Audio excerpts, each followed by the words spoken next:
அனைவருக்கும் வணக்கம். நந்திபுரத்து நாயகி அத்தியாயம் 8 பாகம் 2.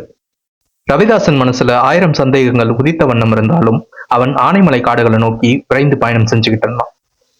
வீரபாண்டியன் உயிரிழந்து 12 ஆண்டுகள் நெருங்கிட்டு இருக்கு. பாண்டிய நாட்டு அரியணையை மீட்டு தர அமரபுஜங்கனின் ஆதரவாளர்கள் ஒவ்வொரு பௌர்ணமியின்றும் குறிப்பிட்ட இடத்துல கூடுவாங்க. தங்கள் வேலை திட்டத்தையும் இதுவரை நடந்ததையும் ஒருவருக்கொருவர் பேசிப்பாங்க. மறுநாள் பௌர்ணமி. இந்த முறை கூட்டம் ஆனைமலை காட்டில் அமரபுஜங்கன் வாழும் இடத்திலே நடைபெற இருந்துச்சு. அவ்வளவு எளிமையா யாரும் வழி கண்டு அந்த இடத்துக்கு போயிட முடியாது. ஒரு காலத்துல அந்த பகுதியில பல சமண முனிவர்கள் வாழ்ந்து வந்தாங்க. அவர்கள் இலக்கியங்கள் அங்கிருந்து படைச்சாங்க, சிற்ப கோயில்கள் அமைச்சாங்க.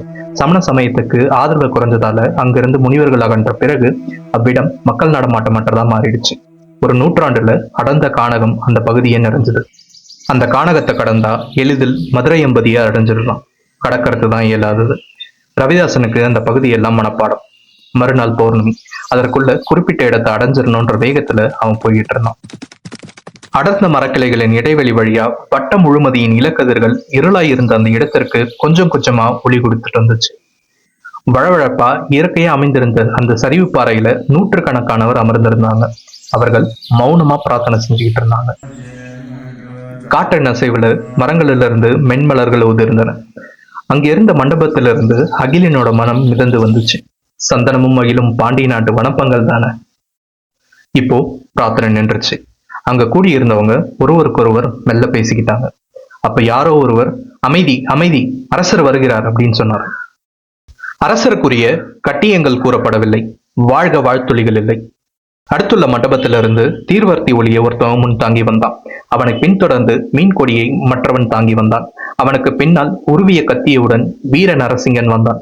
அவனை தொடர்ந்து கட்டிலங்காலியாய் திகழும் அமரபுஜங்கன் பாண்டியன் வந்தான். 16 வயது. அரச குடும்பத்துக்குரிய கலை முகத்தில் இருந்துச்சு. இருந்தாலும் காட்டிலையும் மேட்லையும் பாறையிலையும் குகையிலையும் வாழ்ந்ததால சற்று ஒளி எழுந்திருந்தது. ஆனா கடின உழைப்பின் காரணமா உடல் வைரம் பாஞ்சிருந்தது. அகன்ற நெற்றியும் ஆழ்ந்த கண்களும் எடுத்ததை முடிக்கும் ஆற்றலை விளக்குச்சு. துடிதுடிப்பான நடை இளமை துடிப்பை காட்டுச்சு. நில ஒளி அவன் முகத்தை படும்போது பால் ஒடியும் அந்த முகத்திலையும் பராக்கிரமம் மிகுந்திருப்பது தெரிஞ்சது. கூடியிருந்தவங்க எல்லாரும் எழுந்து நின்னாங்க. அமரபுஜங்கன் சற்று உயர்ந்த பாறையில அமர்ந்தான். வீர நரசிம்மன் அமரபுஜங்கன் அருகே நின்றான். அவனுடைய தோற்றம் காண்போர் நெஞ்சையே அஞ்சு செய்தது. அவன் அங்கு கூடியிருப்பவர்களை பார்த்து கேட்டான். பாண்டிய நாட்டு ஆபத்துதவிகளே, இந்த இடத்தில் ஆண்டுக்கு ஒரு முறை கூடுகிறீர்கள். இது 11வது தடவை என்பது உங்கள் நினைவில் இருக்கட்டும். 12வது கூட்டம் எங்கு தெரியுமா? தெரியும் தெரியும், மதுரை மாநகரில் அப்படின்னு கூடியிருந்தவங்க எல்லாருமே சொன்னாங்க. மதுரை மாநகரில் கூட வேண்டும். நமது அரசர் ஆகாயமே பந்தலாகவும் பாறையே அரியணையாகவும் கொள்ளாமல் நம் முன்னோர்களின் வழிவந்த அரியணையில் அமர வேண்டும். ஆமா ஆமா, ஆம்னு சொல்லிட்டா அதற்கான அறிகுறிகள் இன்னும் காணுமே. லட்சம் வீரர்களை திரட்டுமாறு சென்ற திங்களில் முடிவு செய்தோம். 30,000 கூட ஆகவில்லை. 1000 யானைகள் சேகரிக்க வேண்டும் என்றும் 10 கூட கிடைக்கவில்லை. இந்த சமயம் கூட்டத்தாரில் ஒருத்தன் எழுந்து, யானைகளை எந்த நொடியிலும் கொடுத்து உதவ சேர மன்னர் ஆயத்தமா இருக்காரு. ஆனா அவற்றை நம்ம எங்க கட்டி காக்கிறது? அவற்றுக்கு எப்படி உணவு போடுறது? நம்ம படையெடுப்புக்கு நாள் குறிச்ச உடனே யானைகள் புயல் மாறி வந்துடும். வீரநரசிங்கன் அதை காதல போட்டுக் கொள்ளவே இல்லை. சோழ நாட்டு நிலவரம் எப்படி இருக்கு? அதை பத்தி இன்னும் யாரும் சொல்லவே இல்லை. ரவிதாசன் எங்க?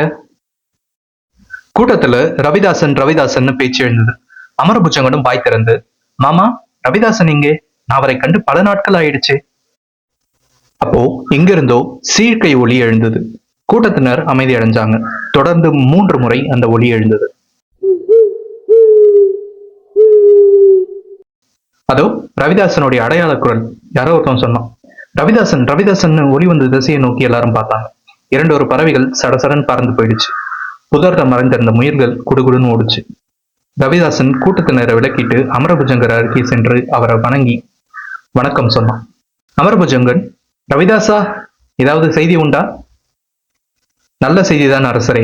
சோழ சாம்ராஜ்யத்தில் முன்னால் சிறப்பாக பெரும்புள்ளியில் இருந்த ஒருவர் நமக்கு உதவி செய்ய முன்வந்துள்ளார். நீ நம் வெற்றியை யாராலும் அசைக்க முடியாது.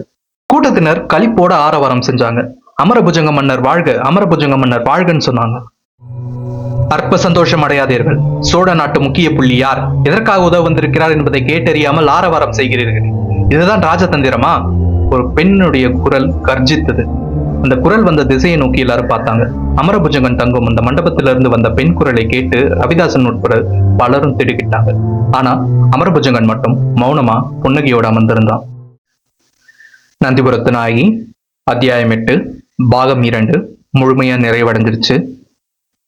அத்தியாயம் 9 வருகின்ற 29ஆம் தேதி புதன்கிழமை நம்மளோட சேனல்ல அப்லோட் பண்ணுவோம்.